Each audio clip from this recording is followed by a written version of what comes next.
اللہ کے نبی صلی اللہ علیہ وسلم المرء علی دین خلیلہ، کہ بندہ جو ہے وہ اپنی بھائی کے، اپنے خلیل کے دین پہ ہوتا ہے، تو بس وہ دیکھے وہ کس کو اپنا ساتھی، اپنا دوست بنا رہا ہے۔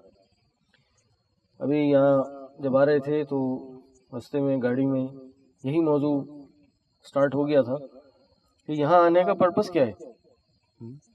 وہ ہمارے ٹیم ممبر ہیں، وہ ایک مدرسے میں پڑھتے ہیں، تو وہ وہاں پہ مشائخ کے ساتھ گئے، تو وہاں شیخ عبداللہ ناصر حمانی بھی آئے ہوئے تھے، تو انہوں نے شیخ صاحب کو کہا شیخ صاحب کوئی نصیحت کیجیے۔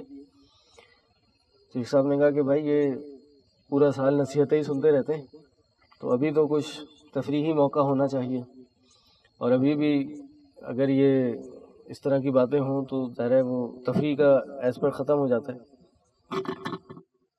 تو میں نے ان کو یہی بتایا، گاڑی میں یہی ڈسکشن ہوئی کہ ٹھیک ہے ان لوگوں کے لیے جو صبح سے دوپہر تک مدرسے جا رہے ہوں ان کے لیے تو ایک بریک ہو سکتا ہے، لیکن ہماری اس گیدرنگ کا ایک بریک ہونے سے کہیں زیادہ بڑا مقصد ہے، اور اس میں 2-3 مقاصد ہم نے ڈسکس کیے، اور وہی ہماری آج کی گیدرنگ کا مقصد ہونا بھی چاہیے، اور یہ میں بتانا چاہتا ہوں۔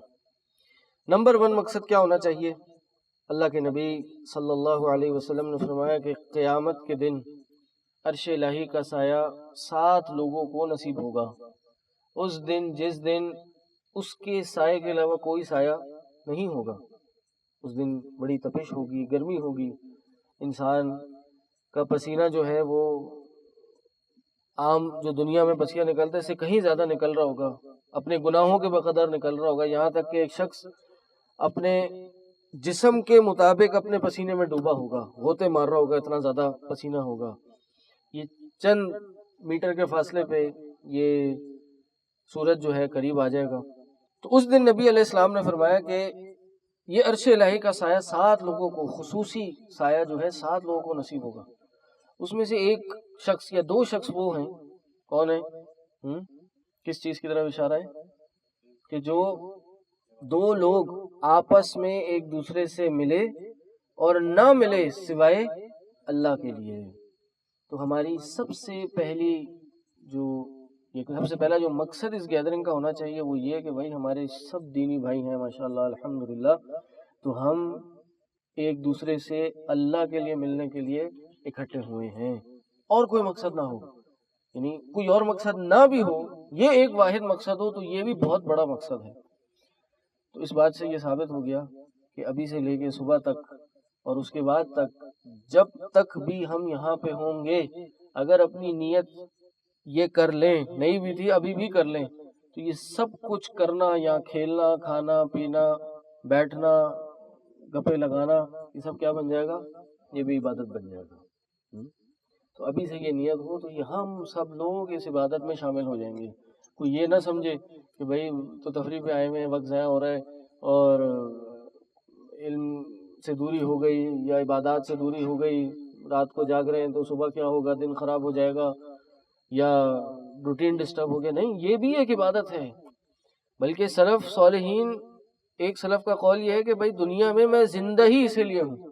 اس لیے کہا 2 چیزوں کے لیے تو میں زندہ ہوں، غالباً نام میرے ذہن سے نکل گیا کہ سلف میں سے کس کا یہ قول ہے، میم سے ان کا نام آتا ہے کہ دنیا میں 2 چیزوں کے لیے تو میں زندہ ہوں، یا دنیا میں 2 چیزوں کا لطف رہ گیا ہے۔ ایک نماز با جماعت کا، کہ جو لطف نماز با جماعت کا ملتا ہے اس کے لیے میرا دل چاہتا ہے میں زندہ اس کے لیے رہوں، اور دوسرا اپنے دینی بھائیوں کی ملاقات کے لیے۔ تو نمبر 1 مقصد یہ ہونا چاہیے، اور صرف یہ بھی ہو تب بھی کوئی مسئلہ نہیں ہے، نمبر 1۔ نمبر 2 دوسرا مقصد یہ ہے، اور وہ ہم سب کو پتہ ہے کہ یہ فتنوں کا اور خواہش پرستی کا دور ہے، اور ہم میں سے ہر شخص اس فتنوں سے اور خواہشات کے پیچھے لگنے سے ہر وقت ایکسپوزڈ ہے، یا پھر بہت زیادہ ولنریبل ہے ٹو ایکسپوجر۔ بہت زیادہ کوئی زیادہ محنت نہیں کرنی پڑتی ہے کام کرنے میں، خود ہی یہ چیزیں ہم پہ آ جاتی ہیں۔ ہم میں سے اکثریت جو ہے وہ کالج یونیورسٹیز میں جاتی ہے، ایسی گیدرنگز میں جاتی ہے جو دیندار نہیں ہوتے۔ ہمارے سوشل میڈیا اکاؤنٹس ایسے ہیں کہ جو ہمیں مستقل ہمارا ایمان کم کرنے پہ ہمیں آمادہ کرتے رہتے ہیں. تو اس اثنا میں ایک دینی گیدرنگ کا ہونا یہ بہت ضروری ہے، تاکہ ہم اپنے آپ کا ری چیک کرتے رہیں، اپنے آپ کو ری چیک کرتے رہیں. پتہ چلے کہ یار اس لڑائی میں، اس کوشش میں اکیلا نہیں ہوں، اور بھی میرے ساتھی ہیں، اور بہت سے ساتھی مجھ سے آگے ہیں، بہت سے ساتھی اس کام کو بڑے ذوق و شوق سے کر رہے ہیں. تو انسان کا نفس ملامت کرے اس کو کہ نہیں یار یہ تم کیا کام کر رہے ہو، اور وہ کھنچا چلا آئے. اس لیے نبی علیہ السلام نے فرمایا تھا المرء علی دین خلیلہ، بندہ جو ہے اپنے بھائی کے دین پہ ہوتا ہے، خلیل دوست کے دین پہ ہوتا ہے. تو وہ دیکھے وہ کس کو اپنا دوست بنا رہا ہے. اور اسی سے وہ اللہ کے نبی صلی اللہ علیہ وسلم کی حدیث ہے، مشہور حدیث، جس سے صحبت کی اہمیت کا پتہ چلتا ہے. دن رات ہم اپنے آفیسز میں جاتے ہیں، یا آفس میں جانے والے لوگ ہیں، کالج یونیورسٹیز ہیں، آفیسز کا بھی آپ دیکھیں یہی بیڑا غرق ہوا ہے، ماحول ایسا ہی ہے. وہاں بھی لڑکے لڑکیاں ہیں اور مرد و خواتین ہیں، آپس میں اختلاط ہے، اور نمازوں کا نہیں پتہ. بسا اوقات کام ایسا ہوتا ہے، روٹین ایسا ہوتا ہے، اس میں اللہ رسول تو بہت دور ہوتا ہے ہمارے ان سب ماحولوں سے. تو بھائی ہمیں ایک ایسا ماحول ملے کہ ہم اس گند اور کچرے سے نکل کے تھوڑا سا اپنے آپ کو صاف کر سکیں، یا صاف کرنے کی کوشش کر سکیں، یا اس پہ سوچ سکیں. کیونکہ اللہ کے نبی صلی اللہ علیہ وسلم کا فرمان ہے کہ ایک نیک دوست جلیس صالح، یہ الفاظ ہے نا، کہ ایک نیک دوست کی جو محفل ہے اس کے ساتھ اٹھنا بیٹھنا ایسی ہے کہ جب ایک بندہ ایک عطر کی خوشبو کی دکان میں جاتا ہے تو کیا ہوتا ہے، جیسے دروازہ کھولتے ہیں تو ایک دم بہت اچھی اسمیل آنا شروع ہوتی ہے، خوشبو آنا شروع ہوتی ہے، انسان ویسے ہی خوش ہو جاتا ہے. اور یہی ابھی ہوا ہے، جب یہاں داخل ہوئے تو یہ گیدرنگ دیکھ کے خوشی ہوئی نہیں؟ کسی نے سوچا کہ بھئی یار یہ کہاں ہو رہا ہے؟ نہیں ہوا، بلکہ خوشی ہوئی کہ یار واہ ماشاءاللہ اتنے سارے دینی بھائی ہیں، پڑھے لکھے نوجوان ہیں، دین کے لیے یہاں اکٹھا ہیں. تو یہ خوشی ہوتی ہے سب سے پہلے. پھر جب وہ اندر داخل ہو جاتا ہے اور اس خوشبو کی دکان میں یا خوشبو بیچنے والے کے پاس جاتا ہے تو نبی علیہ السلام کے فرمان، نبی علیہ السلام کے الفاظ ہیں کہ وہ خوشبو نہ بھی خریدے تو کیا ہوتا ہے، اس کے پاس سے وہ جب وہ نکلتا ہے وہ خوشبو آنا شروع ہو جاتی ہے. اور یہی فائدہ ہوتا ہے جب ایک انسان کسی دوست کے ساتھ بیٹھا ہوتا ہے تو کوئی نہ کوئی دینی باتیں ہو رہی ہوتی ہیں. ابھی بھی ہم یہاں بس بیٹھے ہی تھے تو ہم نے کون سا کوئی ایکٹرز کی باتیں کرنا شروع کی، ہم نے کرکٹرز کی باتیں کی، ہم نے خدا نہ خواستہ گیمنگز کی باتیں کی ہیں، کوئی کاروباری باتیں شروع ہو گئی. نہیں، ٹاپک کیا ہوتا ہے جب دیندار لوگ بیٹھے ہوتے ہیں تو ٹاپک بھی دینداری کے ارد گرد گھوم رہے ہوتے ہیں. یا تو اصلاح نفس ہوتا ہے، یا اصلاح عقیدہ ہوتا ہے، یا پھر دین کی دعوت کا کام، قرآن کی بنیادی میسج کا کام ہم نے کیسے کرنا ہے، اس پہ بات چیت ہوتی ہے. تو نیک آدمی کی جو محفل ہوتی ہے وہ ضروری نہیں ہے اگر وہ اس سے خوشبو نہ خریدے. ابھی میں مثال فٹ ایسے کر رہا ہوں کہ جب آپ نیک دوست کے ساتھ بیٹھے ہوں گے تو خوشبو خریدنے کا مقصد کیا ہے، وہ کہ یار نماز ہو گیا، چلو بھائی چل کے نماز پڑھتے ہیں. چلو یار کسی نے اپنی زبان سے غیبت کر دی تو وہ کہنے یار یہ غلط کیا تم نے، ایسے نہیں بولنا. اچھا یار اس کے اعمال اس کے، ہمارے اعمال ہمارے، وہ جو کرے ہمیں نہیں اس کو ڈسکس کرنا چاہیے. کوئی گالی نکال دے اپنے منہ سے، نہیں یار چپ، نہیں ایسے نہیں. تو یہ اس خوشبو کو خریدنا ہے.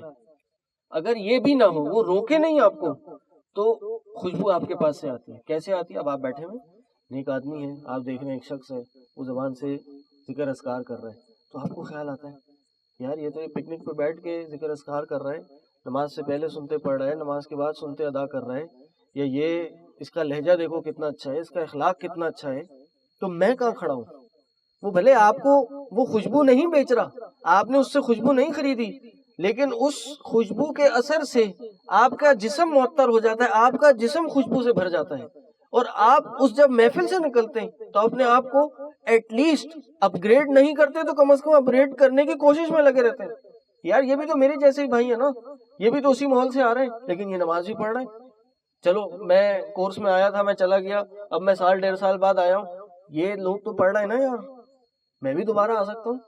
یہی بات ہم نے گاڑی میں ڈسکس کی کہ یار اس محفل میں ایسے لوگ لڑکے آ رہے ہوں گے جو 1-2 سال پہلے پڑھنا شروع کیا، کسی وجہ سے چھوڑ دیا، اب وہ دوبارہ آئیں گے، وہ دیکھیں گے یار یہ بھی پڑھ رہا ہے، یہ بھی پڑھ رہا ہے، یہ ساتھ ہی جوائن کیا تھا، یہ تو دوسرے تیسرے سال میں چلا گیا، میں نکل گیا.